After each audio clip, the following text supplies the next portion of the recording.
प्रभु यीशु मसीह का धन्यवाद। आप सबों को जय मसीह की स्वागत करते हैं आज के मॉर्निंग प्रेयर में। प्रियो परमेश्वर ने हम सबों को रात्रि भर संभाल के रखा, मीठे नींद दिया और आज के सुबह को हमारे जीवन में जोड़ा है, इसलिए परमेश्वर का धन्यवाद करते हैं। परमेश्वर का ये अनुग्रह है कि आज के सुबह को हम देखने पा रहे हैं। सो प्रियो आइए इस समय पवित्र शास्त्र बाइबल में से परमेश्वर के जीवते वचन को पढ़ेंगे और सीखेंगे। परमेश्वर आज के सुबह में आपसे और मुझसे अपने वचनों के माध्यम से बातचीत करेंगे। आमीन।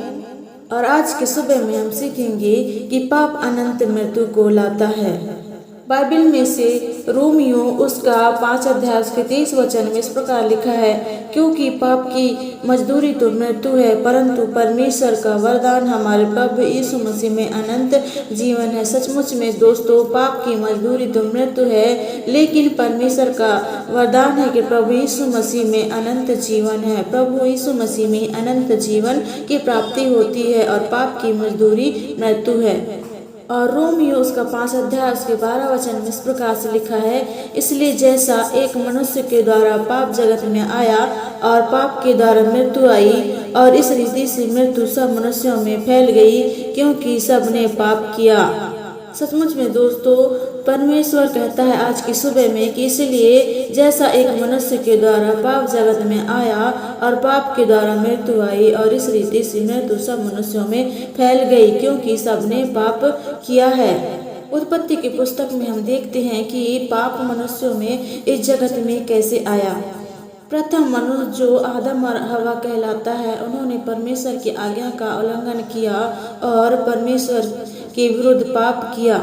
परमेश्वर की बातों को नहीं मानना, परमेश्वर की आज्ञा का उल्लंघन करना ही पाप है। आदम और हवा ने परमेश्वर की आज्ञा का उल्लंघन किया और पाप किया। वही पाप एक मनुष्य के द्वारा पाप जगत में आया और पाप के द्वारा मृत्यु आई, और इस रीति से मृत्यु सब मनुष्यों में फैल गई, क्योंकि सबने पाप किया है।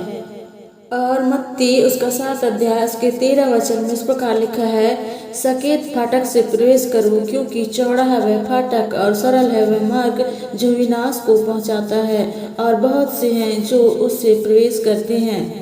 प्रभु यीशु मसीह आज की सुबह में कहते हैं कि पाप की मजदूरी तो मृत्यु है, इसलिए तुम सकेत फाटक से प्रवेश करो, सकरा मार्ग से प्रवेश करो, क्योंकि चौड़ा है वह फाटक और सरल है वह मार्ग जो विनाश को पहुंचाता है, और बहुत से लोग उससे प्रवेश करते हैं। इसलिए प्रभु यीशु मसीह कहते हैं कि तुम सकेत फाटक से प्रवेश करो, सकरा मार्ग में चलो, ताकि तुम पाप से बचे रहो और पाप की मजदूरी मृत्यु से तुम बचे रहो, क्योंकि परमेश्वर का वरदान हमारे प्रभु यीशु में अनंत जीवन है। इसलिए परमेश्वर की आज्ञा के अनुसार सकरे मार्ग में चलो तो तुम अनंत जीवन को प्राप्त करोगे।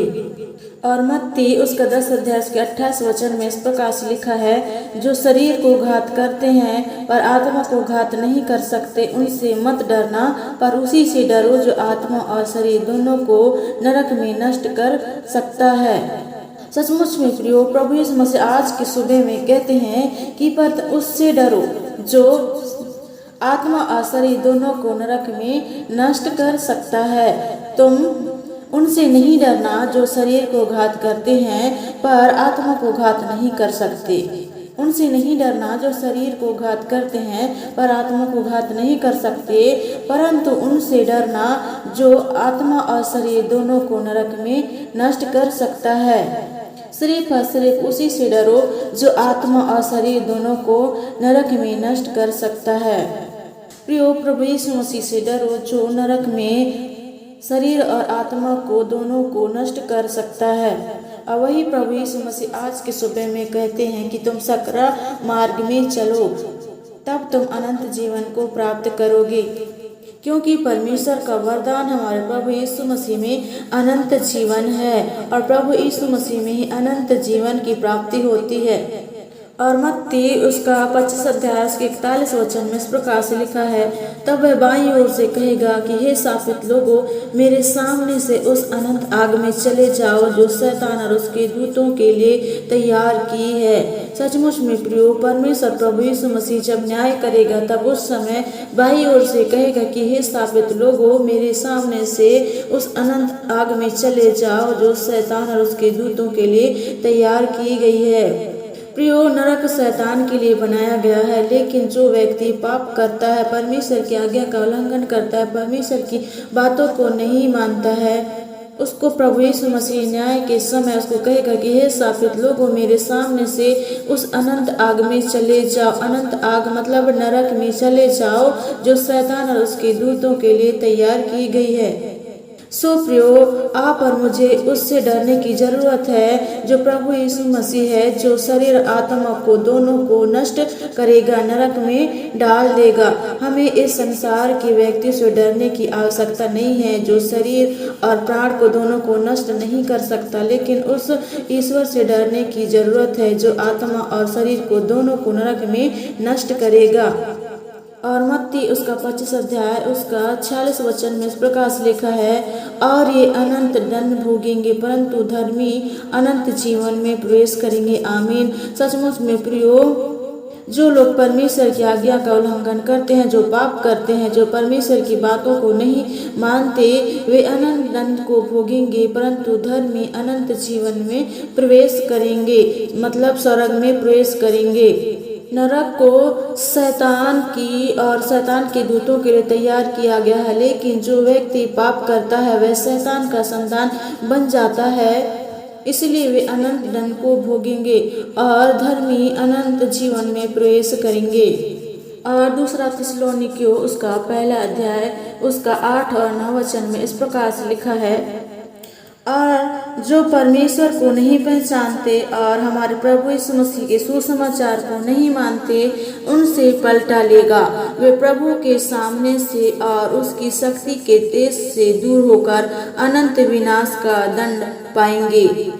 सचमुच में प्रियो, जो परमेश्वर प्रभु यीशु मसीह को नहीं पहचानते और हमारे प्रभु यीशु मसीह के सुसमाचार को नहीं मानते हैं, उनसे परमेश्वर पलटा लेगा और वे प्रभु के सामने से और उसकी शक्ति के तेज से दूर होकर अनंत विनाश का दंड पाएंगे। प्रभु यीशु मसीह आपको और मुझे उस नरक के दंड के से बचाने के लिए इस पृथ्वी पर आया है, इसलिए परमेश्वर के सुसमाचार पर आप विश्वास करें, परमेश्वर को पहचाने आप, तो परमेश्वर आपको भी उस अनंत दंड से आपको बचाएंगे और आप स्वर्ग में प्रवेश करने पाएंगे अनंत सुख पाने के लिए। सो आप इन्हीं वचनों के द्वारा परमेश्वर आप सबों को बहुत से आशीष प्रदान करे। आमीन। आइए मिलकर प्रार्थना करेंगे। महान सामर्थी परमेश्वर प्रभु, सुंदर समय के लिए हम धन्यवाद देते हैं। खुदा, आज के वचन के लिए धन्यवाद देते हैं। यीशु मसीह, आपने हमसे बोला और बातचीत किया, इसलिए आपको धन्यवाद देते हैं। सचमुच में यीशु मसीह उस अनंत दंड से हमें बचाने के लिए, प्रभु छुड़ाने के लिए स्वर्ग छोड़कर इस पृथ्वी पे आया मेरे परमेश्वर पिता। लेकिन यीशु मसीह जो आप पर विश्वास नहीं करते, आपके सुसमाचार को विश्वास नहीं करते, आपको नहीं पहचानते परमेश्वर पिता, उनसे आप पलटा लेंगे परमेश्वर प्रभु। हालेलुया। और जो आपकी बातों को नहीं मानते, पापों में जीवन बिताते हैं परमेश्वर पिता, वे प्रभु के सामने से और उसकी शक्ति के तेज से दूर होकर अनंत विनाश को दंड पाएंगे, जिसे नरक कहते हैं परमेश्वर पिता। हालेलुया। उस नरक के दंड से ही बचाने के लिए यीशु मसीह आप आए हैं परमेश्वर पिता। मैं प्रार्थना करती इस समय आपके लोगों के लिए प्रभु, जिन्होंने परमेश्वर पिता आपके वचन को सुना है, मन फिराए परमेश्वर पिता और पापों से लौट कर परमेश्वर पिता धार्मिकता में जीवन बिताए परमेश्वर पिता, और आपकी आज्ञाओं का पालन करें प्रभु। प्रत्येक लोगों को मैं आपके हाथों में सौंपती हूँ परमेश्वर पिता, ताकि उस अनंत नरक के दंड से बचाए जाए परमेश्वर पिता। प्रत्येक लोग आपके साथ राज करने के लिए यीशु मसीह स्वर्ग में परमेश्वर पिता अनंत काल के सुख पाने के लिए यीशु मसीह स्वर्ग में प्रवेश करने पाए परमेश्वर पिता। धन्यवाद देते हैं परमेश्वर पिता। प्रत्येक लोगों को मैं आपके हाथों में सौंपती हूँ। आज दिन भर के बाहर मैं आपके हाथों में सौंपती हूँ। पाप और बुराई से बचा के रखना, धार्मिकता का जीवन देना मेरे परमेश्वर पिता। सक्रिय मार्ग में मेरे परमेश्वर पिता प्रत्येक लोग चले परमेश्वर पिता। हालेलुया। जो अनंत काल का जीवन देता है परमेश्वर पिता, आप प्रभु यीशु मसीह वो मार्ग, यीशु मसीह आप है परमेश्वर पिता। आपकी राहों पर चले, आपकी आज्ञाओं को पालन करे यीशु मसीह, आपकी बातों को माने परमेश्वर पिता। हालेलुया। धन्यवाद ऐसा करने के लिए। प्रत्येक को मैं आपके हाथों में सौंपती हूँ, उनके प्रत्येक कार्यों को मैं आपके हाथों में सौंपती हूँ। जिस कार्य में करने के लिए चाहते हैं आज के दिन में, उनमें परमेश्वर पिता आपकी ब्लेसिंग हो परमेश्वर पिता। उनकी रक्षा करना परमेश्वर पिता, आने जाने में उनकी रक्षा करना परमेश्वर पिता। धन्यवाद देते हैं परमेश्वर पिता सुंदर समय के लिए। आज दिन भर की भार में आपके हाथों में सौंपते मसीह यीशु के सामर्थी नाम से दुआ को मांगते हैं। आमीन। दोस्तों, अपने परमेश्वर की संगति में अब तक बना रहा, इसलिए परमेश्वर आपको और आपकी फैमिली को बहुत आज से ब्लेस करें। आमीन। Thank you so much. जय मसीह की।